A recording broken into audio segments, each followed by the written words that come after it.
观众朋友您好，欢迎收看欧洲卫视双语快讯，我们带您一起直击当下热点新闻。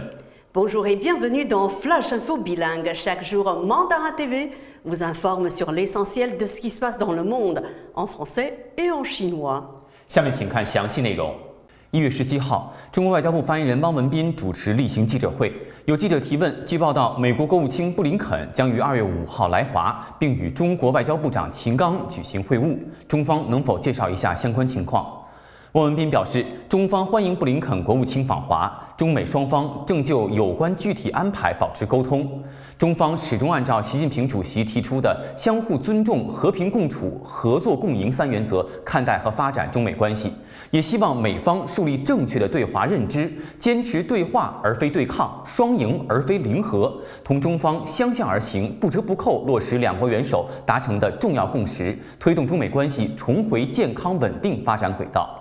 13 personnes, dont 11 hommes et 2 femmes appartenant à l'ultra-droite, sont jugées à partir du mardi 17 janvier pour association de malfaiteurs terroristes. Elles sont soupçonnées d'avoir préparé des actions violentes, notamment une attaque à l'encontre du président Macron en 2018. Au début du mois de novembre 2018, Emmanuel Macron a réalisé une série de déplacements et de commémorations dans l'est de la France à l'occasion du centenaire de l'armistice de la Grande Guerre. C'est à l'occasion de l'une de ces visites que les prévenus avaient imaginé s'en prendre au chef de l'État. La question qui se pose est, sont-ils l'incarnation de figures de l'ultra-droite prêtes à passer à l'action pour renverser l'État ou des individus racistes en colère en marge du mouvement des Gilets jaunes? Affaire à suivre. 1月17号，在中国国务院新闻办举行的2022年国民经济运行情况新闻发布会后，国家统计局局长康毅在接受澎湃新闻记者采访时，回应了关于去年人口负增长的问题。他表示，人口负增长是经济社会发展到一定阶段以后的结果，很多国家也都在走这个路。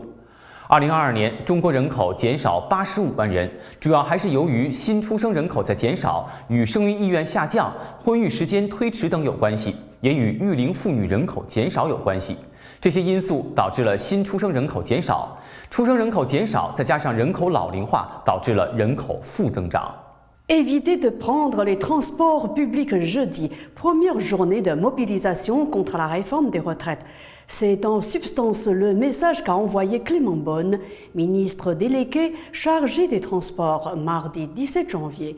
Malgré cette situation difficile pour les usagers, Clément Beaune n'envisage pas de remettre sur le tapis la question du service minimum. Il s'est contenté de déclarer « Ce sera un jeudi de galère, de fortes perturbations dans les transports ». 美国军方1月15号在德国开始对乌克兰军队进行新的、范围更广的战斗训练，其目标是在未来5到8周内让一个约500名士兵的营重返战场，与俄罗斯军队作战。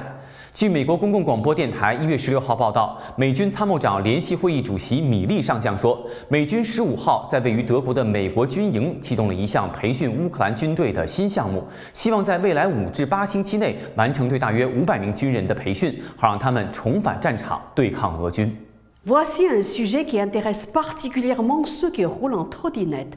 Cet engin à 2 roues est actuellement pointé du doigt par un certain nombre d'élus en raison notamment des accidents causés. Pour Anne Hidalgo qui souhaite arrêter ces véhicules, il manque un code de la rue pour dire comment on se comporte et comment la police municipale sanctionne ceux qui ne respectent pas les règles.